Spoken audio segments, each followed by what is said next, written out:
we just got finished taping our latest episode of Behind the Story, a new show that I co-host with my colleague Eli Sherman and Dan McGowan from the Globe, Rhode Island. Eli joins me now live in studio. And Eli, this week you invited the Providence Journal's Antonia Farzan on to talk about a great story that she's got out in the paper about a dispute over access to Napattree Point in Westerly.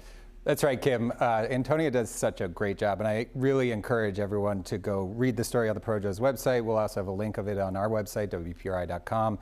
And the story explores this fight that's going on between the Watch Hill Fire District and Westerly and its residents over a non-existent roadway that was destroyed by the great hurricane of 1938. Just a few years ago. Just a century or so ago.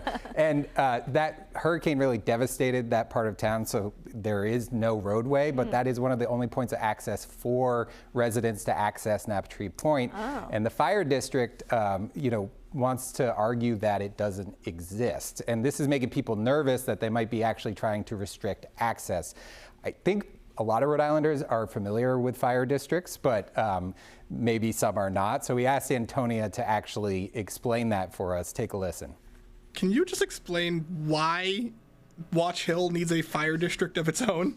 That's a great question. Many people would argue that it does not. Right. So basically, these fire districts are so strange, and I want to give credit to the Public's radio here because they've done a lot of the reporting on the South County fire districts and really documented several years ago how much of their money is actually spent on firefighting. So Watch Hill is one that it was created as fire protection for people who lived in this area, and it does still have a fire department. But if you look at how much that is of their annual budget, it's a very, very small part. They also own the carousel in Watch Hill. They own the parking lot that you probably pay to park, that you cross in order to get to Napattree Point. They own a lot of stuff in Watch Hill.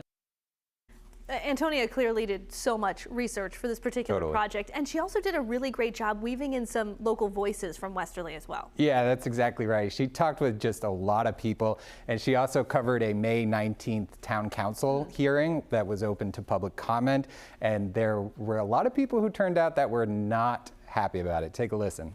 I think of Watch Hill as elitist, and that Westerly is the poor stepchild of this town, and that nothing is representative of the people who live in the other side of the town. And when you go to Watch Hill, you feel like you're not welcome. I think the greatest solution would be, let's take the sand trail by eminent domain. Let's take Napattree Point by eminent domain. Let's take the Weekapaug Fire District Marina by eminent domain and tell everybody else to screw. I will say, as someone who used to work at a local newspaper, covering council meetings and municipal government can sound dry. It is rarely ever dry, especially when you have public comment like that. Yeah, if you get people to turn out, you can get some really good quotes and some really good sound. People are passionate about their communities, that's for sure, and people can find Antonia's story right now on the Providence Journal website and on our website, WPRI.com. For that full episode of Behind the Story, it will be first aired tomorrow morning on our 12 Plus TV app. It will also air at 8 a.m. Sunday on Fox Providence, again at 11 a.m. Sunday on the CW Providence. People can also find each new episode on our website, WPRI.com. Eli Sherman, thanks for being here. Great to be here.